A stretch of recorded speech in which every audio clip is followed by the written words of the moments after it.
Now, I'm joined by an expert panel of speakers this afternoon. I'll allow them to introduce themselves. I'll take it over to you, Graham. Hi, I'm Graham Fox. I am Head of Technical for the Beazer Group and Refcom. Hi everybody, my name is Phil Ports. I'm the Head of Marketing and Sales Strategy for Mitsubishi Electric. Hi everyone, my name's Graham Wright. I'm a Senior Manager for the Environmental Readiness section in Daikin. Hello, I'm Gary Stanley and I'm the Sales Engineer for TQ Environmental. Hello, my name's Scott Davies. I'm the Sales Director for HVACR Tools and Advanced Chemicals. Hello, my name's Mike Charlesworth. I'm the Service Manager from TQ Environmental. Hi, I'm Steve Gill, Refrigeration Consultant and founder of World Refrigeration Day. Welcome, gentlemen. I hope you enjoy the following discussion. Okay, so we'll start our conversation today talking about current leak detection practices. Now, we did a little bit of research, just some background, and everyone here has seen the numbers. The good news is there seems to be a lot of compliance in the industry. You know, on the smaller units, typically over 90% have a leak detection check carried out once a year. And on the larger units, nearly 80%. So that's a good start. A bit less consistent is when we look at how quickly people go back to check a system when a leak has been detected, and also some of the recording of some of the leak detection practices that are going on and that kind of thing. So I wanted to open that up to the group just to see what experience you've got out there. It's really encouraging to see the numbers, obviously, for the smaller units in particular. It looks like people are complying in general. It's important to point out there is a regulatory requirement that they check the systems. Anything over 5 tonnes CO2 equivalent has to be checked at least annually. What we recommend as Refcom in our guidance is that you do it anyway, even for the smaller systems with less than 5 tonnes, because it's just good practice. You would go and do a service visit on the equipment anyway, so you should do a leak check as part of that service visit. The one about returning after a leak's been repaired is always a contentious issue. The regulation says that after a leak's been repaired, the system must be leak checked again within a month of the repair being done. But it's very vague. It doesn't say if that's a day later, a week later, or 4 weeks later, or indeed a couple of hours later. And practice does seem to suggest that engineers are doing the repair, they're leak checking as they're doing the repair, and then they put the system back into service again, probably while they're packing up their tools, maybe having a cup of coffee, and then they go and do the leak check again. Because the issue that a lot of my members have is who is picking up, who's covering the cost of that return if they're having to go back 3 or 4 weeks later. Yeah. And I guess, we might return to that a little bit later in terms of responsibility. The question I would have there is, do people's behaviour differ depending on the system that they're commonly working on?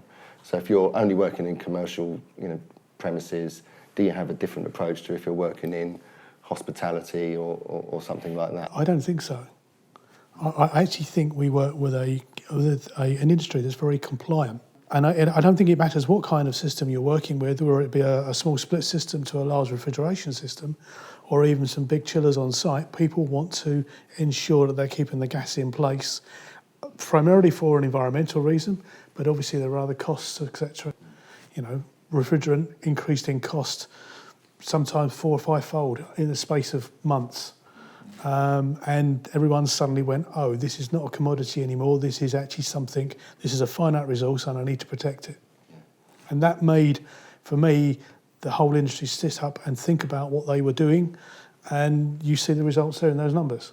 When you introduce change with F-gas 15 plus years ago and you look at the result it's done, yeah, it's been a slow burn over a long time and a lot of work's been gone into it. But like you say, that's a massive positive for our industry.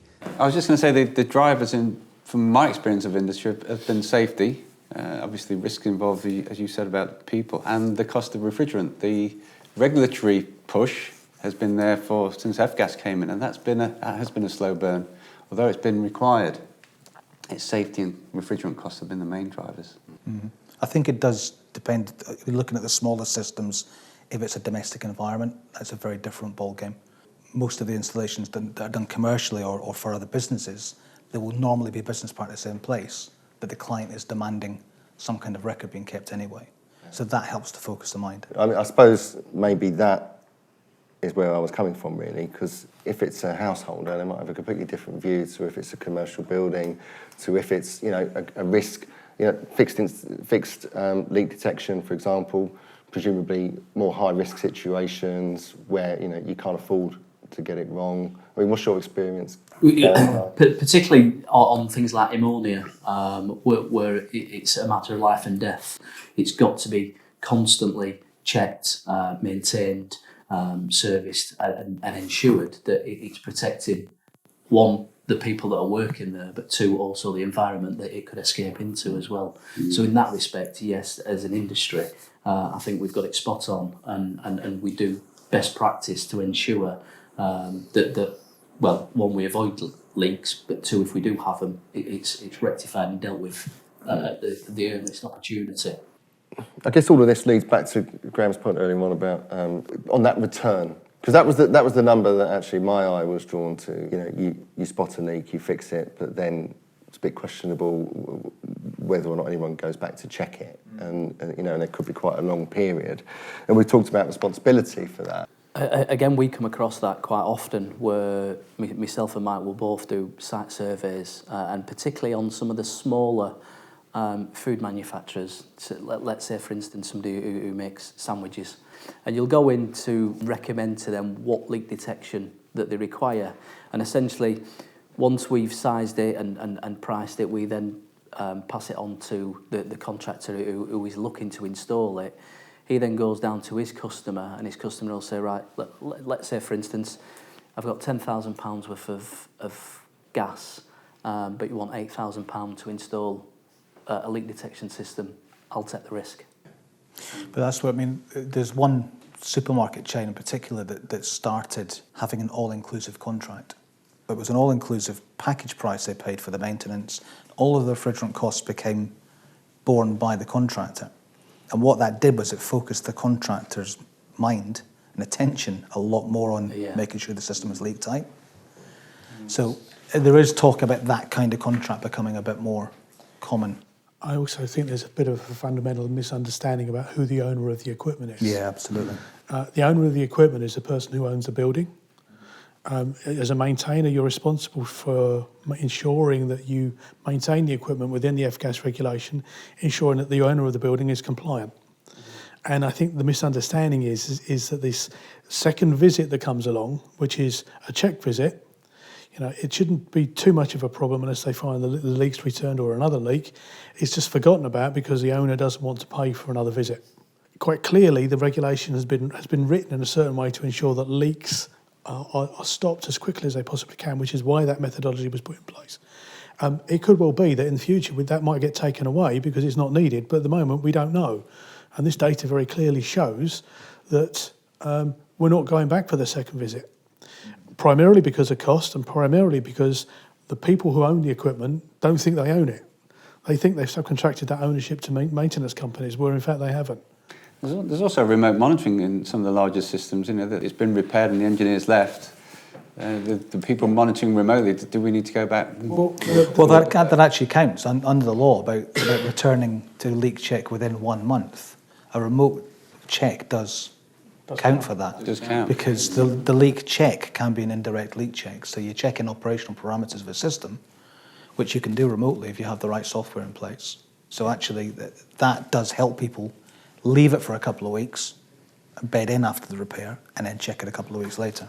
Because they don't have that return visit cost. There are manufacturers equipment out there, especially in the DX air conditioning scenario, where you've got systems like VRF that actually have leak detection on board. And that leak detection is not physically checking the leak, but is actually checking the parameters of the system in a certain operational mode.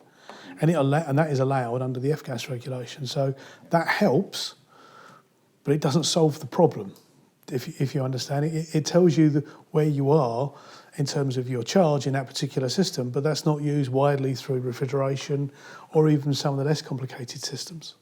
400 tonnes of refrigerant lost a year in the UK alone. Refrigerant costs money, okay? Who owns that responsibility? We focus a lot on industry and we talk to contractors and we make sure that they're up to speed. But do the customers understand enough? I mean, is there any scope for some kind of communication campaign with customers or something that is more regulatory enforceable to the end user that helps the contractors? Because it does seem to be a problem. I think an education piece to the particularly some of the larger client base would be really, really useful for the contractors, because I get a lot of members that come to me saying they've identified a leak, the client's refusing to get it repaired, so they don't want to shut the freezer down because they're trying to keep the supermarket open, for example, things like that.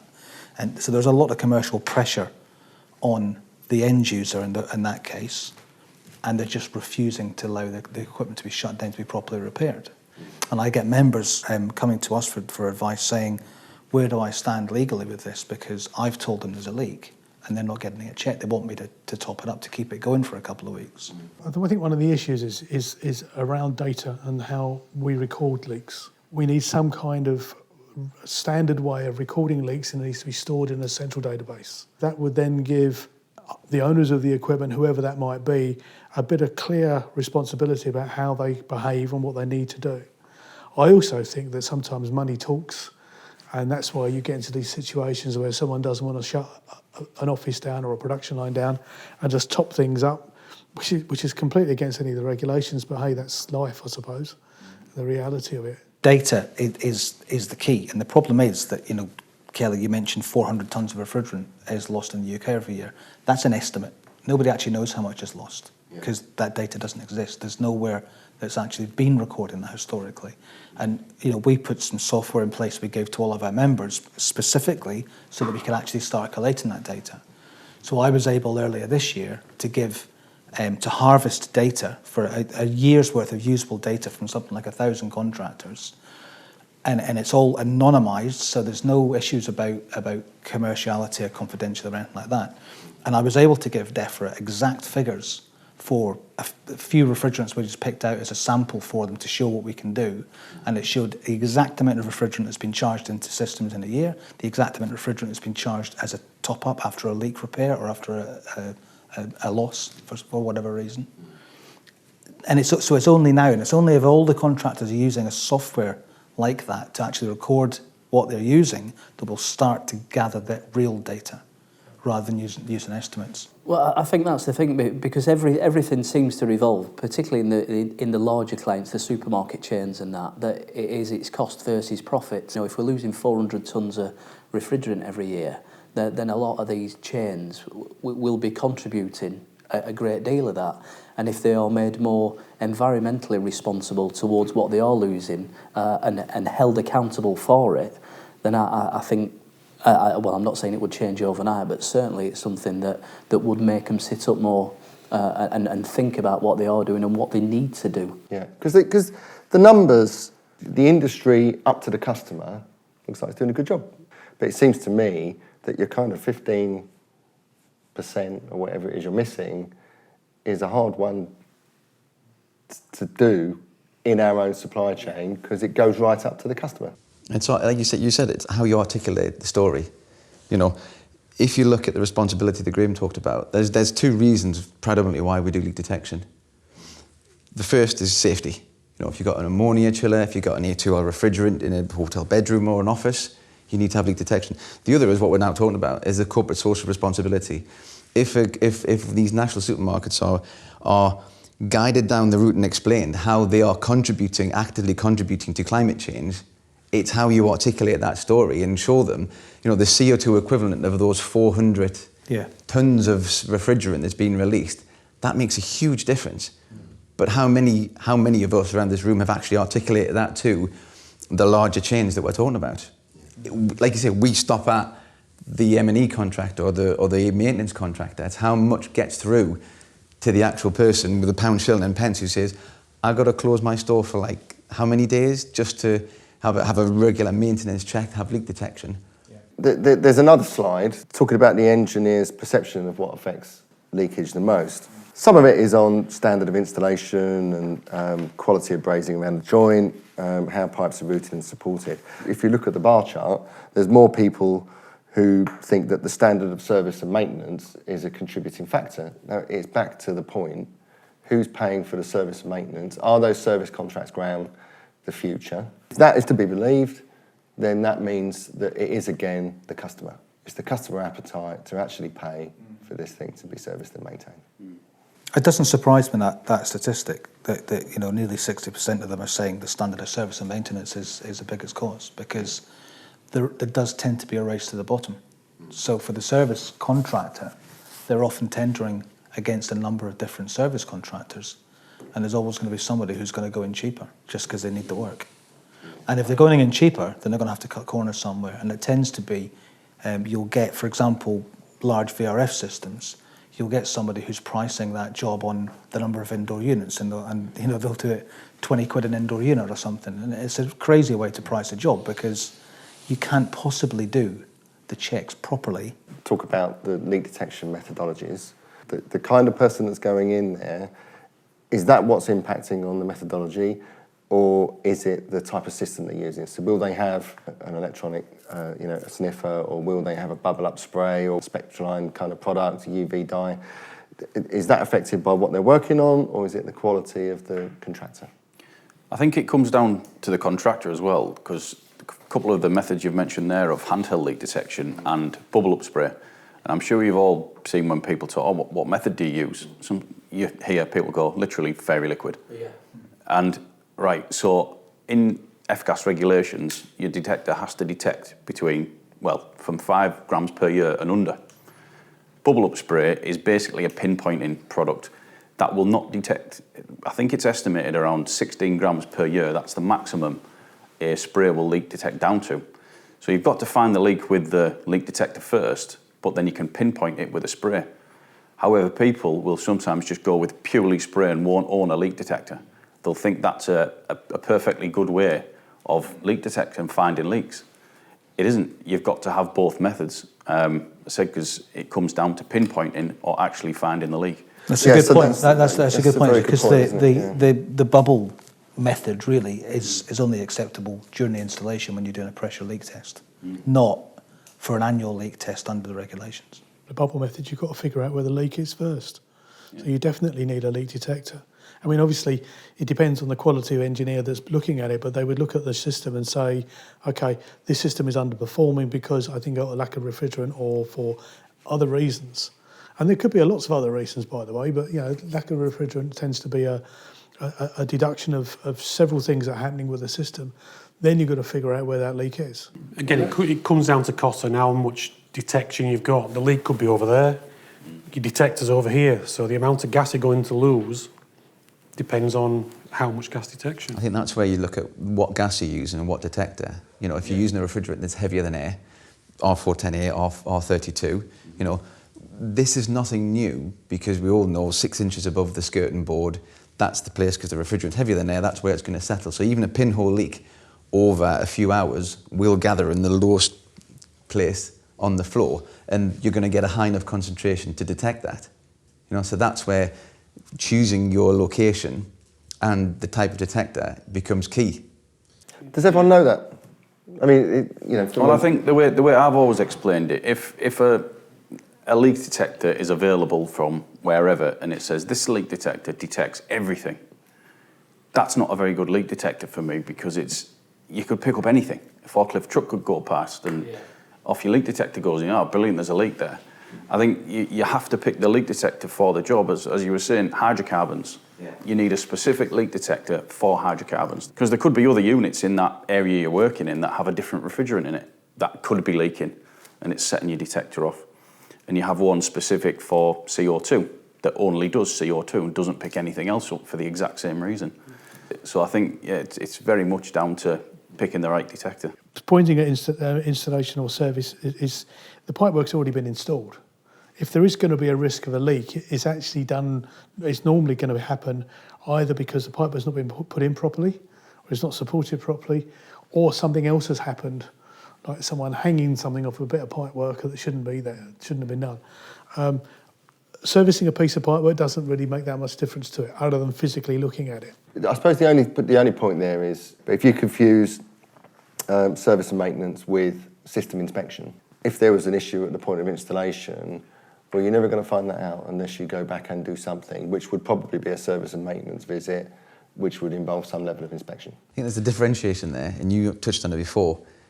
Is it a service maintenance contract which is done on the number of fan coils, which is cleaning filters 3-4 times a year, or is it a system looking at the system with a qualified engineer who will then be able to pick up a leak, not someone who goes and cleans 50 filters a day, and that's what they're paid to do. You know, they take the check sheet off, they've cleaned the filter, but at no point have they actually looked at how the system's operating. Do they put it in full heating, full cooling, check the head pressure on the compressor, check the evaporating condenser temperatures? And again, if you're in a race to the bottom, you're never going to be winning it if you're going to do that level of detailed inspection. because what we know is happening is with that kind of race to the bottom, then you've got the FM companies who are doing those checks. They're sending out a qualified engineer once a year to do the mandatory F-gas leak check. And the other visits are just, the filter cleans.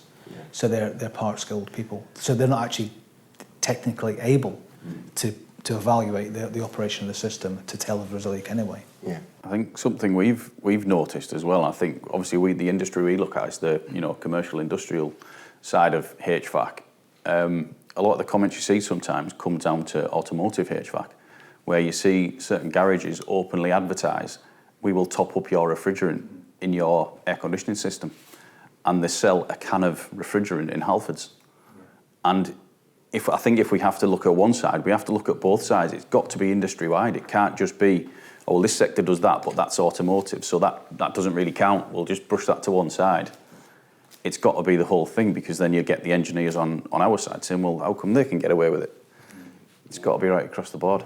The environment doesn't care where the refrigerant comes from. No, refrigerant's refrigerant at the end of the day, isn't it? Yeah. So what we're saying is, we have professional industry, people that are trying to do the right job. There's a bit of a disconnect with what the customer is prepared to pay for, or actually understanding what their own responsibility is and the cost of that. But then we moved into types of leak detection and the fact that not everyone will have everything in the bag. Is that a common problem? Sometimes that's how, when I was an apprentice, that's how the engineer, he used to do it that way, and that's how I've done it all my life. And I think we've got to get engineers, as I said, the training, who actually goes through specific leak detection training on the products available on the market and how they work and how you detect it, from fixed to handheld to dyes to sealants, and finding the right one for the right purpose. And so I think training is a big part of it, because everyone does F-gas training and they might spend literally 5 minutes in their F-gas training, think they know how to leak detect, or actually as basic as reading the instructions in the leak detecting box, or when your equipment for fixed comes, of what the actual buttons mean, what the different alarms mean, because they do have different purposes. We work very closely with Grimsby College, and we've supplied them with a leak detection system, R410 and R32, so hotel office application, a sniffer system, and in fact Mike's going next week to install an ammonia system for them as well. And essentially, I mean, it's twofold for us. We want the engineers of the future to be working on our equipment, so when it comes and they're out in the field, I know what TQ do. I've worked on their kit before. I'll get in touch with TQ. But also, we need to educate them at this stage, because this is where they're getting out into the field, and these are the ones that now need the understanding to perhaps sometimes teach the older engineers. I've just come out of college, and this is what we're doing now. This is what's going on, and so the education is continuing throughout the industry. Yeah, absolutely. Yeah, very much so. I think it's worth doing, because I think that's a great point on actually the younger guys going back to their companies and saying, have you seen these type of products, still using halogen lamps and things like that. I was just going to say, education and training are not necessarily the same thing, but you're right, we need to educate everybody, because you'll get some of the older, well, I've done the training, but it could be 20 years ago. We obviously deal with colleges and some of lecturers, we talk to apprentices, we talk to a range of people in the education environment. What we're hearing back is actually, should we have a lot more CPD, kind of continuous professional development? And if you've always been used to the old way, how are we educating people to get up to speed with the new? I think there's a perception in a lot of industries that CPD is seen as a managerial thing. and I've never been a believer in that. And I know, manufacturers have been doing product training courses that help to upskill and keep engineers up to speed with the changes that are going on. 3 years ago now at Crib, we developed a flammables training course, and that was specifically about giving a CPD type upskilling course. We've had this conversation again at ACRIB Education Committee recently about flammables, and should flammables be an integral part of the FGAS qualification? It absolutely should be. We do it in our own FGAS course. We actually have it embedded in there now. So if you do the basic FGAS course, you're getting that flammables module in there. That should be part of the legislation. So anyone who did a City and Guilds, when I did in 2007, legally, you've never had to do any upskilling in all that time, and it's ridiculous. That doesn't seem right, does it? I mean, the whole point of CPD is to maintain your professional qualification. Well, maybe that's a way of looking at it then, because I'm sure we're going to come on to competence, because it's important to note that FGAS qualification is not a competence qualification. It's really just about awareness of the environmental implications of leakage. That's what it's about. It is in no way a competence qualification. One of the big arguments we've had in the industry for years has been that it's kind of dumbed down the industry to some extent, because it doesn't address competence, but it does need to. But there's work going on in that area. Yeah. Very, very much so. But I think there's a bigger picture, actually. And as I say, this continued professional development, so I'm going to use the name for it, is something that I think engineers would really welcome. I don't care what it's called. Yeah, the industry's going to have to change. Every industry's going to have to change with the changes to what is going to be the Building Safety Bill, Building Safety Regulator coming into place. All of this because of Grenfell. And they're going to focus on things like the minimum skills or the technical competencies for people. And I think this is fantastic news for the industry, because what it does, it will list what you need to do, or it needs to have as a qualification, so that you can do your work. And part of that would be leak detection, how to use leak detection equipment, how to make sure everything's done safely. And I'm not saying for 1 minute that the industry's not doing that. It just means that there will be a framework that you'll be recognised to. It will come back down to skill cards. But it's going to be, I don't like using the word revolution, but it's going to be a bit of a change for people to understand how they are going to make sure that their skill card is up to date and is kept up to date. I, for one, do not agree that the City and Guild qualification for FGAS should be a once only. I think it should be once every 5 years as a minimum, because, as you quite rightly pointed out, Graham, refrigerants change every 15 years because we find a better way of doing things. And therefore, those different attributes of that gas need to be taken into consideration, and then everyone made very aware of what's going on. Now, manufacturers have a role to play in it, both Phil and I have been involved with a lot of things to do with R32 in the past, and I'm sure we'll be involved in the future when things change again, because it will happen. But quite clearly, training is really key, and we need to make sure that everyone is up to the same speed. So let's say there was a gas handling kind of module. Are we all agreed that there would be an appetite for that? There'll always be contractors complaining that you're forcing them to spend money on something they don't need. I think we can. Because the trouble is, you've got thousands, tens of thousands of people who have worked in industry for a long, long time, and they don't feel that they need it. I think we actually need to deal with refrigerants in the same way we deal with gas safe, for natural gas. It's not because the gases are as flammable or whatever, it's because actually the natural gas we're using is a finite resource, which we know about, and the refrigerants that we use, which are the lifeblood of the systems, that are a finite resource. So having some kind of parity with gas safe would make a lot of sense. I think we can make it easier as well. All training has gone online. You can log on any time, day or night, do the tutorial, and then if it is a hands-on course, if refrigerant safe handling, if it's certainly A2L, then you cut the amount of time you need to be actually in front of somebody down to a couple of hours. There's much more availability of training on the market now, because the pandemic caused everybody to do their training online. And it's a couple of hundred people a week. You've got hundreds a day being trained. So you invest in all your learning platforms. All of a sudden you go, wow, we've got the ability to upskill and train so many more people. And a day in the classroom is roughly translated to about 3 hours in an online course. It is, yes. Yeah. So instead of having to send an engineer away, maybe a couple hundred miles to the training centre and having an overnight stay with the hotels, a whole day off the tools, not earning you money as an employer. Instead of that, they could do it in the office in the morning or in an afternoon, so you can still get half a day productive work out of them, if you like. And that's really, really important for the contractors. And then, like I say, you've only got to go for half a day to some local centre where they can be tested for the actual practical elements of whatever it is that they're doing. So the costs come down to the contractors, and that is really critical. I think it's another really good example of the way that our industry reacts to a situation it's put in and makes the most of it. You know, we've kind of reinvented training very quickly because we all had to, right? I'm not saying we're clever, we just had to do this because work didn't stop. Yeah. You know, it carried on. And I agree, half a day in a classroom is far better than a whole day because the other half of the day they're just bored. They're bored. And they're not really listening. And it works with the way that engineers want to work. So, you know, as far as I'm concerned, it's a benefit and it gives us the opportunity. It gives organisations like HVACR the opportunity to create their own training to say, okay, this is how you use your leak detectors. The contractors that we talk to or that connect to us on social media or whatever, they love little best practice clips. You know, you give them, 20 seconds on Instagram, this is how you do something, it really goes down well. And they talk to each other and help each other out.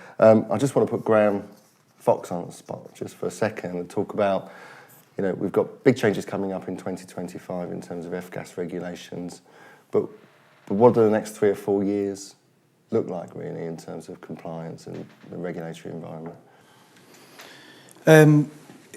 The big changes that are coming are obviously the increasing steps in the phase down of F-gas are going to be forcing us more and more to using more and more flammable refrigerants ongoing. But the changes are not coming in 3 years, they're coming in 2 months, because in January 2022, there's another service placing on a market ban kicking in, which means that all commercial refrigeration equipment has to be using a refrigerant with a GWP of less than 150. So that means that all of that catering equipment, for example, is all going to be using flammable refrigerants. There's no way of avoiding that. One of the big issues that we're getting from a lot of members at the moment is the application of that. So it's not that the customers, my members and their customers, it's not that they don't want to comply with that. They don't have any option because it's a regulatory fact, and we've known about it for a long time. The issue is that a number of sites that my members work on have a blanket ban on anything flammable. So airports, for example, certainly when I was a contractor, it was a huge problem if you wanted to do brazing on site. And that's why we had this proliferation of other types of joining methods 7, 8, 10 years ago. But we've now got a situation where all of the equipment going into these places has flammable refrigerant in it, and they're banned because there are local rules. So any airports, train stations, underground stations, all of these places, shopping malls increasingly, so shopping centres tend to have a blanket ban on anything flammable. So it means, all of these properties have got fast food outlets, they've got bars, they've got restaurants, who have all got under-counter fridges, freezers, that are all being supplied with flammable refrigerants that are not being allowed on site. So where do the engineers go from there? Where do the manufacturers go from there? The manufacturers have invested millions in changing their equipment so that it complies with this lower than 150 GWP rule, but my members are not able to actually take that equipment to site. So one of the things you've got to be really careful of with legislation is the unforeseen consequences. And I don't know how many times I've said that the European Commission to DEFRA is really, really important. And we had a meeting with DEFRA 3-4 weeks ago, and we had a really good discussion about it.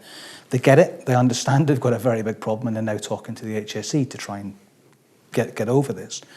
Because one of the reasons why they have these blanket bans is because the HSE don't recognise lower flammability, for example. Everything to the HSE is flammable or non-flammable. So as soon as you say it's flammable, they just don't want to know. And we have to get that mindset change. We have to get the lower flammability that's only actually recognised in our industry. We have to get that recognised more generally so that the actual risks or the comparative risks, if you like, are taken on board in any kind of risk assessment, which will allow those products to go on site. Looking a bit further down the line, 2025, the F-gas regulation introduces a ban on smaller air conditioning systems with a GWP of anything more than 750. Now, the manufacturers have already addressed that some years ago because they've moved towards R32, which is below that threshold. So actually, that service ban coming in 2025 shouldn't really be an issue. You're ahead of the game. Yeah, I think the manufacturers have got the industry well ahead of the game, which is great. But it's that application of the products is the problem. The trouble is legislators tend to look at these things from a is it technically feasible perspective. And that's what I said to DEFRA at that meeting. It's not a case of whether it's technically feasible or not. Yes, it's technically feasible, but you can't apply the product. And regulation can be quite a blunt instrument if you don't fill in the shades of grey. That's the... Do you want me to fill in a bit more detail? Yes. The whole issue is the fact that HVACR doesn't recognise the difference between something that's flammable and that's got lower flammability. And people question why that might be. Well, actually, there's a very clear guidance that comes up, a very clear document, which is the Global Harmonised Standard, or GHS, which takes all these nasty substances and it does everything and gives it a code number. So in essence, this GHS document changed about 2 years ago. It recognised the fact that certain gases with a burning velocity below 10 centimetres a second are classified as low flammability. It is also recognised under the UK CPR, which is the document that HSE used to recognise GHS. But what they've not done is they've not recognised the fact that the risk assessments and the work's done needs to take into consideration we're using something that's less flammable. It's still flammable, by the way, but it's less. So in essence, you end up with, as you're quite rightly saying, legislation can be a very blunt instrument. But we've got organisations now that are basically saying, and there are some hotels, there will be some shopping precincts that will not allow you to use lower flammability or high flammability refrigerants, primarily because it's not recognised as, or it's still recognised as being very dangerous. And we've done a lot of work with installers, manufacturers have in general, so they understand that risk, and also other organisations have created risk assessment processes, working with REFCOM to make sure engineers are trained up on that. And also, let's be very clear, this stuff still leaks. So, you still need leak detectors. Yeah. You haven't. One of the things that frustrates the life out of me is that suddenly I'm using a very low GWP refrigerant that happens to be flammable, and I don't think the pipework leaks. Well, you're using the same methodology for connecting your pipework, so it still leaks. Just the consequences might be a little bit different to what they currently are. Yeah, exactly. That's the reality of it. I've already seen Scott writing down his MPD specification for protection. And actually, the real risk is not so much when it's in use; it's when engineers are servicing and they're going to look for leaks. That's when they're installing. That's the real risk for this whole situation. And it's something we think we've mitigated against, but it's an ongoing process. Wide-ranging discussion. The three things that we spoke most about: ownership and responsibility and engaging the customer, progressive training and keeping people up to speed, and ensuring things are enforceable. So let's talk about customers. If you're a finance director reporting to the board, what are they going to report about? What could we give them that would be useful for them to actually make people understand who hold the purse strings? Any views on what we could do fairly quickly there? And who owns that responsibility? Tell them how much CO2 they've saved by not emitting the refrigerant. Mm-hmm. And there's two courses for that. There's one, efficiency of the system, and then one is the direct leakage result. So if you get a leak of, let's say 25 kilos, which is a big leak, by the way, figure out how much CO2 has been emitted and how much energy you've lost and your downtime. I mentioned earlier about the data that I pulled out of the records that my members are keeping with the software. I basically just pulled 4 refrigerants out to give them an example. We did 404A, 134A, 410A and R32.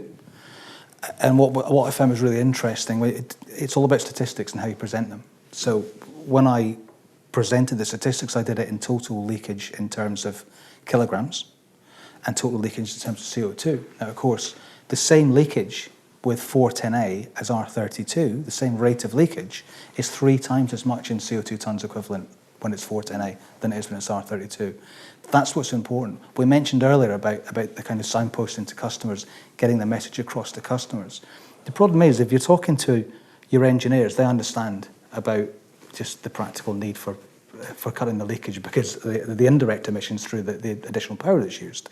The finance director doesn't understand that. The corporate directors don't understand that. The finance director understands the kilograms because he's getting charged £100 a kilo. But your corporate board and the fact that all companies have all got this corporate responsibility now to reduce their carbon footprint, that's the figures that you need to get in front of the end users, is the CO2 tonnes equivalent, because that's the figure that the corporate board understand. And that will then lead in the big corporations to them putting the pressure on the financial director and the engineering director and whatever. It comes down the chain. So when we present this stuff to the end users, it has to be presented in that format so they understand the environmental impact of the leakage, which does vary from each refrigerant. The formula is very simple because it's just a factor of the GWP of the refrigerant itself. So from a practical point of view, that sounds like something that is very doable, that a small group of people could work on, and it could be validated by a wider industry group, and we say, look, we have these numbers, we absolutely buy into it, this is the message, and then whoever has a mouthpiece to a customer can use the same information. It's always consistent, it's industry validated, and that's what we're saying. You could do that in a small way, through a control group, just to facilities management, kind of press or media or whatever the route is. But that is something we could do in the next 3 to 6 months. Consistency of message across the board, like you said. Yeah. Perfect. Right, well that one is ticked off then. Then that brings us on to the training. So we talked about F-gas as awareness. We've talked about the minimum technical competencies that are being worked on. And I'm just going to talk about leak detection actually.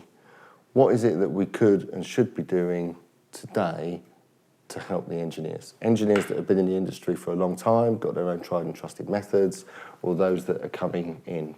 Next 3 to 6 months, what is a practical thing that we could do? Or what's an additional bit of information that they don't even know? Well, I think from both sides of leak detection on handheld, on fixed, we could look at designing a training plan and a chart to be able to give an easy guide to specify which product you need for which application, for which refrigerant. And a basic training course that we could provide to these F-gas training schools. Go, this has come from the industry experts in leak detection. This is what we think would actually work as part of your training course to better educate the industry. And it comes down to basic things which we try to talk a lot about, which is calibration. Leak detectors should be calibrated once a year. That's certainly the case for handheld leak detection, and it should be tested to F-gas standards, which is detecting a fixed leak to 5 grams per year and under. If it doesn't go above that, then it's generally a change of sensor, because sensors are a wearing part. They're like a car tyre. Should be changed every 2 or 3 years, depending on usage. So it's that kind of education. Is that the same in fixed as well? It is, yeah. We use known test gas values, certified values of ppm, and it has to come within 1% tolerance when we calibrate it. The sensors have a finite life, so we know how long the manufacturers say they should last, and we will try and tell the customer, your next service visit, which will be 6 months, you need to think about changing the sensors. That's one cost that some customers are not made aware of. Yeah. We, as a third party, we would speak to the facilities management, as in a big refrigerant company, but they may not pass on these details to the end user. Yeah. They may stand the cost themselves because they've already got a £2 million contract for the next 2 or 3 years. They have not factored that kind of thing in. So this is all practical stuff that we could be working on right now, and in fact we are anyway, looking at application-based product selectors, keeping your equipment in the right order, those kind of things. And that's something that everyone could sign up to, and we all buy into the same message. Yeah. Okay, and then the final point was making sure that regulations are enforceable. You've talked about discussions with the people who make legislation, is that likely to have an outcome, a positive one that is useful for? As an industry, we've always felt frustrated that we've had regulation since 2009, but it's been poorly policed. We have certification bodies like REFCOM, who are a certification body. We're not an enforcing body. We don't have any powers of enforcement, other than suspending our members off our register, but then there are other registers that offending companies could technically go to. What I've done to try and head that off is I've got together with the other two certifying bodies in the UK so that when we suspend a company now, I actively give that information of that company to the other bodies and tell them why they've been suspended off our register, and they come back to us with the same information. So at least we now have a situation where if a company is deliberately not doing what they should be doing and they're audited and they fail their audit and we suspend them off our register, they can't just go to the other register.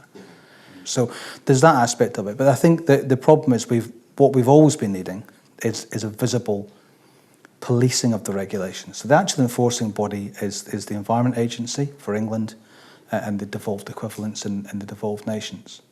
What we have had in the recent weeks was a very public fining of a gas supplier of seven charges they were found guilty of, which totaled a fine of £1.1 million.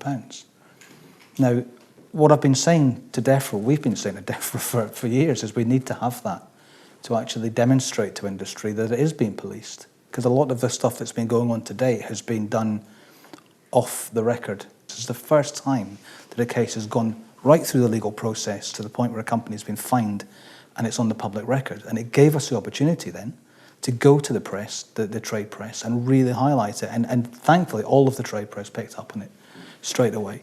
That's the kind of message we really need to get across, that actually it is being policed. What we've tried to do within REFCOM is just ramp the standards up a bit. We have a minimum assessment, I should say, criteria that DEFRA tell us we are allowed to check. We go beyond that. I mean, we also have our elite scheme, which is another step up again, because that's voluntary. We can impose an even higher standard of audit on the companies, which we do. But the F-gas one is really difficult because there's only so much we can actually do. We do things like, you talk about calibration, and that's something that we've always put in. It's hugely important to make sure that if someone's got skills that are out of calibration, they think they're putting 10 kilos into something, they're actually putting 15 kilos in. Environmental impact of that is enormous in terms of energy use because it's overcharged, or environmental damage if that refrigerant leaks out, because you've actually got 15 kilos leaked out and you think you've only got 10, for example. These sort of things are really important. So again, it's all about calibration of any electronic equipment they use, and it should be a given, and it's not really. Again, I just want to add something here. One of the problems that you get is installers, and we talk about them in their generic term, do all kinds of different things. And there are clearly two or three markets in the UK. From an air conditioning perspective, the major manufacturers are supporting REFCOM by ensuring their installers are REFCOM members or REFCOM elite members.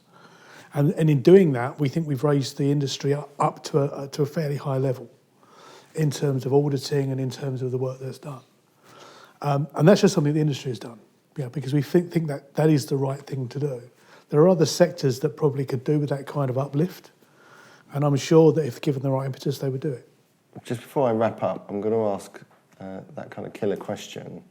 In the last year or two, we've seen a big rise in residential air conditioning. What are views around the table in terms of ongoing service and maintenance there, and refrigerant loss potential, leak detection? I think it's certainly an area that we need to look into.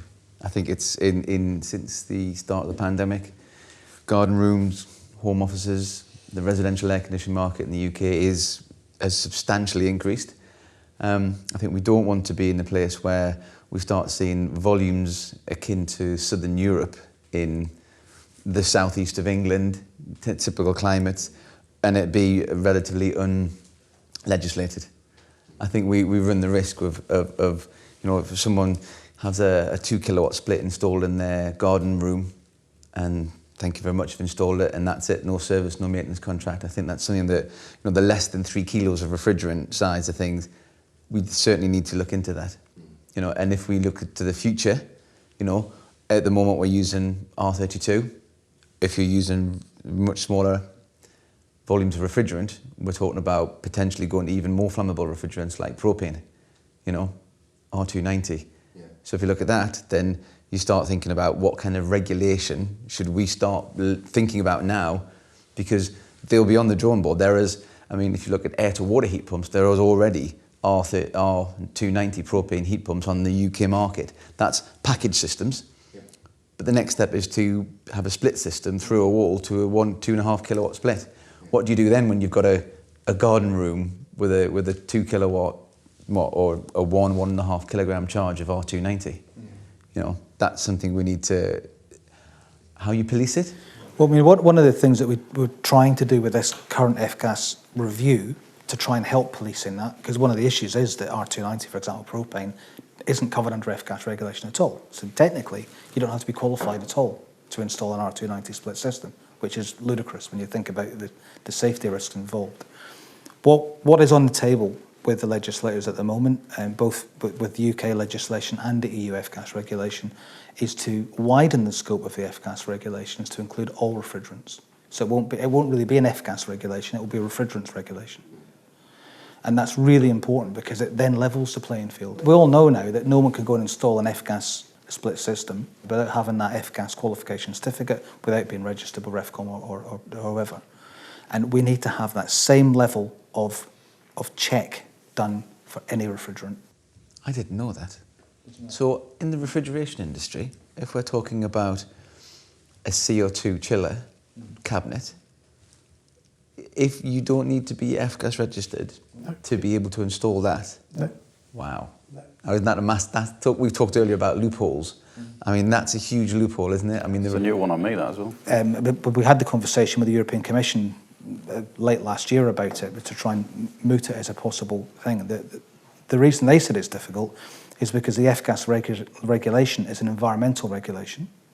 They don't see the same environmental impact with R290 with a GWP of 3. So they don't see it as a big issue. Whereas, of course, I'm saying, but it's a huge health and safety risk, it's a huge safety issue. And they're saying, yeah, but this is an environmental regulation, not a safety regulation. But it is on the table, and the lawyers in the EU are looking at it for the European regulation as well, as it should be. It's crazy not to. Okay, well, look, I'd just like to say thank you to you all, gentlemen, for participating today. Very interesting discussion, and we've all learned something, certainly at the end. So the beauty of discussion groups like this is that if you get it right, normally you end up with some very practical ideas and things that you can implement fairly quickly. So my takeout from this is we can bring regulations to life for customers, stop talking about regulations, stop talking about refrigerants and tons of refrigerants, and start talking about a completely different currency altogether and bring that to the customer.